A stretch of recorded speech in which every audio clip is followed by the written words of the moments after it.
wondrous land whose boundaries are that of imagination. Your next stop. The Joe Zone. Episode 16. Walter Rivera reporting. You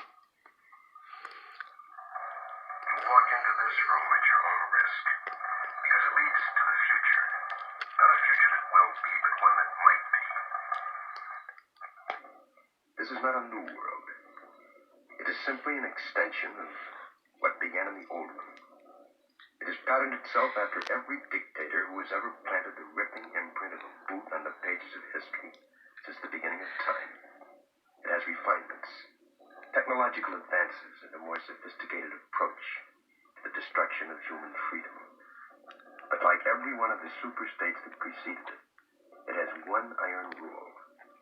Logic is an enemy and truth is a menace. Any state, any entity, any ideology that fails to recognize the worth, the dignity, the rights of man, that state is obsolete. It's Waldo Rivera reporting almost live.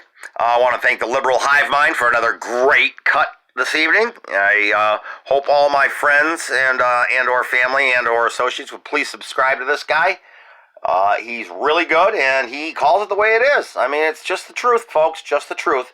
And here we go with today's Joe Zone, episode 16. Check it out. That out of the way, let's roll the tape. Alright, so before we get into any of the cabinet appointments and talk about who Joe Biden is, and by virtue, who everyone around him is, I mean, the age-old adage goes, show me who your friends are and I'll tell you who you are. We always gotta start these videos off with the Joe Biden gap. Man, aren't these plentiful? So you might have noticed over the last couple of years, and especially in this election cycle, Joe Biden has been trying to masquerade as some sort of devout Catholic. He keeps drawing to his faith in order to pander to votes. And the funniest part is they always go after President Trump for the whole 2 Corinthians thing, but typical projection from the Democrats' side, they're not necessarily better themselves. In fact, they're usually worse than the person they point the finger at. Point in case, here's Joe Biden channeling his inner devout Catholic. And if we do, and I'm sure we can proclaim the palmist, with the palmist who wrote these following words: "The Lord is my strength and my shield." Did this man just say a pumice? What is a pumice? You're telling me you lived nearly 80 years as a, quote, devout Catholic, and you don't know what a psalm is? And so, of course, I'll default to what I always say. There is nothing genuine about this man. There's nothing genuine about Kamala Harris. There's nothing genuine about Joe Biden. They are liars, flat-out liars, who do everything and say everything in an effort to get elected. Number one priority is to get elected. And why is that the case? Why would somebody want to hold office without actual intention to really do anything productive? Because politics, getting into office, is not about the people, but rather it's about the elites and it's about control. That's what Joe Biden is about. Not about good governance. He's not about creating an environment for the middle class to thrive. He's about the crony establishment. And that's where show me who your friends are and I'll show you who you are really comes into play. Joe Biden has made tons of picks so far, and far-left Democrats have been backstabbed once again as crony establishment or partisan Democrats are cheering from the mountaintops. The contrast could not be more clear. The corporatist, elitist Democrats, those who seek to control and look down on you from their ivory tower, are the only ones who won in the 2020 election, or allegedly are projected to win. The crony globalist establishment elite in their massive effort to regain that grasp on power. This is Joe Biden's UN ambassador, Linda Thomas Greenfield. Check out what she had to say here. I want to say to you, America is back. Multilateralism is back.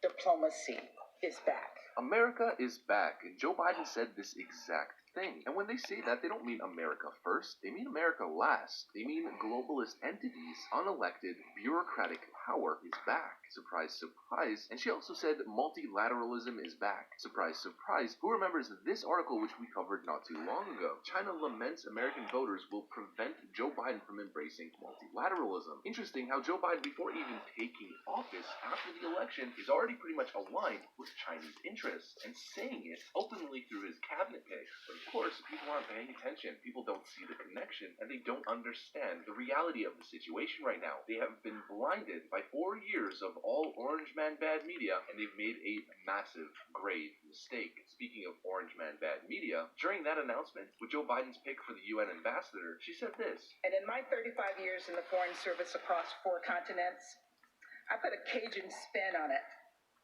I called it Gumbo diplomacy. And here is the mainstream media's take from Yamiche Alcindor. We talked about having gumbo diplomacy, cooking food, cooking Southern food, as the United Nations ambassador was saying. All of those things are what America's about. It's this melting pot. Right, so the actual context of policy, who these people are, isn't important. All that matters, the only thing that Yamiche is pushing, is the fact that the UN ambassador pandered to the American South with a reference to gumbo. That's what's important, not the fact Gumbo! that And with that, himself that's tonight's episode. Thank you, Liberal Hive Mind. Good night, folks. Entire cabinet from the left